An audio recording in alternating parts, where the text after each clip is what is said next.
భేదం ఎందుకుందో తెలిస్తే ఏకత్వం ఎక్కడొస్తుందో తెలుస్తుంది. సృష్టిలో భేదం ఏర్పడడానికి కారణం ఏమిటో తెలుసా? శంకరాచార్య వేదాంత రెండి స్తోత్రంలో చెబుతారు. అనామరూపం సకలం సన్మయం చిన్మయం పరం కుతో భేద కుతో బంధక ఇది వేదాంత నిండిమక ననామరూపే నియతే సర్వత్ర వ్యభిచారతక అనామరూపం సర్వం స్యాత్ ఇది వేదాంత నిండిమక జీవ బ్రహ్మణోర్భేదక నామ్నా రూపేణ విద్యతే నామ్నో రూపస్య మిథ్యాత్వాత్ ఇది వేదాంత నిండిమక. భేదం ఎందుకు ఏర్పడుతుందంటే నామరూపాల కారణంగా. మనందరి రూపాలు వేరు. కొందరు స్త్రీలు ఒక రకంగా ఉంటారు, పురుషులు ఒక రకంగా ఉంటారు. పురుషుల్లోనే ప్రతి ఒక్కరూ తలో రకంగా ఉన్నారు, స్త్రీలలోనూ ప్రతి ఒక్కరూ తలో రకంగా ఉన్నారు. ఈ రూప భేదం కారణంగా మన మనస్సులో భేదం ఏర్పడింది. రెండోది పేరు. వాళ్ళకు పేరు పెట్టాం, వెంకటరావు పుల్లారావు ఏదో అన్నాం.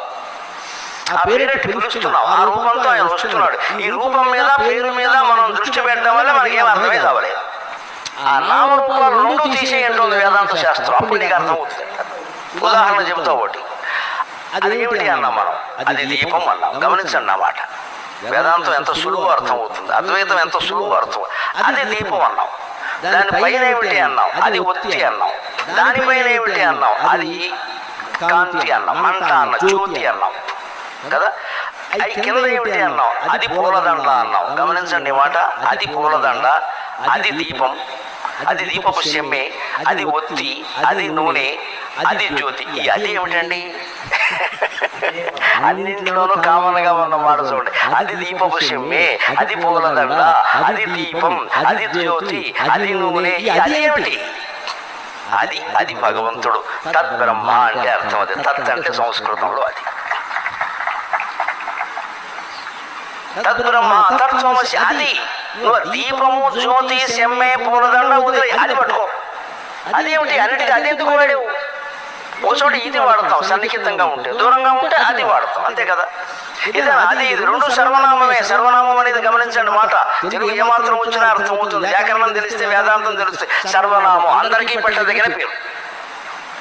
అందరికీ పెట్టదగిన పేరు ఏమిటి? ఏది భగవంతుడు, అదే అందరికీ పెట్టదగిన పేరు. ఒక పేరు భగవంతుడు అందరికీ సంబంధించిన వాడు, సర్వాంతర్యామి. అందుకని సర్వనామం అంటే అందరికీ పెట్టదగిన పేరు. మనకి అంటే అందరికీ ఒకే పేరు పెడితే మరి పిలవడం ఎలాగా?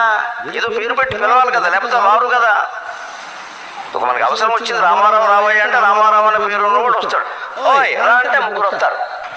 అందుకే మాకు మామూలు సభా సంప్రదాయంలో నీలకంఠ దీక్షితులు గారు మాట చెప్తాడు. వేదిక మీద ఉన్న పెద్ద మనిషి, వేదిక మీద ఉన్నవాడు ఎవడైనా సరే, మాట్లాడేవాడు, సభలో ఉన్నవాడు, కింద వాడు ఎవరికి నమస్కారం చేయొద్దన్నాడు. ఎంత పెద్దవాడు ఉన్నా సరే. ఎందుకని?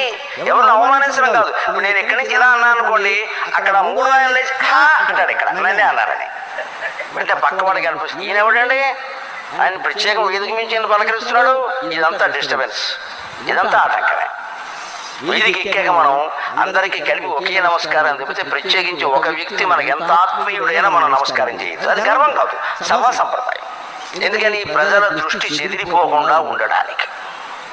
ఇక్కడి నుంచి ఎవరికో నమస్కారం చేసేవనుకుంటే అది అంతమందిలో ఎవరికో తెలియదు. ఎవరు మట్టుకు వాళ్ళు నాకు అనుకుంటారు. నాకేనండి ఆయన మాకు బాగా తెలిసినండి. మా వీలు విడిచిన మేనమా తోడు తమ్ముడు కొడుకు ఎక్కడ చూసి చెప్పిన మాస్టర్ నేనేనండి అంటాడు ఎవడు. ఇది అంత దగ్గర చుట్టరకం అయింది.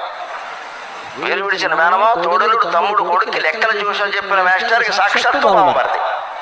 ఇంత దగ్గర ఏదో కనిపిస్తాడు. ఎందుకంటే ఆ పెట్టినవాడు ఫేమస్. మనకి ఫేమస్ అయితే చాలు, వాడు మంచివాడ చెడ్డవాడ అక్కడ ఫేమస్ అయితే చాలు. ఇప్పుడు గమనించండి, ఇక్కడి నుంచి నమస్కారం చేస్తే ఎవరికో తెలియకుండా కంగారు పడుతుంది. అలా అనకుండా ఆ నమస్కారమే రామారావు బాగున్నావా అన్నారు. రామారావు అన్నవాడు ఒకడే లేస్తాడు, మా అయితే 2-3 లేస్తారు. అంటే వ్యవహారం కోసం నామం రూపం అనేవి ఏర్పడ్డాయి. వ్యవహారం లేకపోతే నామరూపాలు లేనట్టే, అవసరం లేనట్టే, అంతా ఒక్కటే. మనం ఎవరిని పిలుస్తున్నా, ఎవరితో ఏ పని చేయించుకుంటున్నా వ్యవహారం కోసమే చేస్తున్నాం. ఇది నిజానికి అది శివస్వరూపమే అని మనస్సులో మాటికి భావించగలిగి సర్వం బ్రహ్మమయం, సర్వం బ్రహ్మమయం మాట్లాడే వాళ్ళేది. అది అలవాటు చేసుకోవాలి. అప్పుడు ప్రేమ అంటే ఏమిటో అర్థం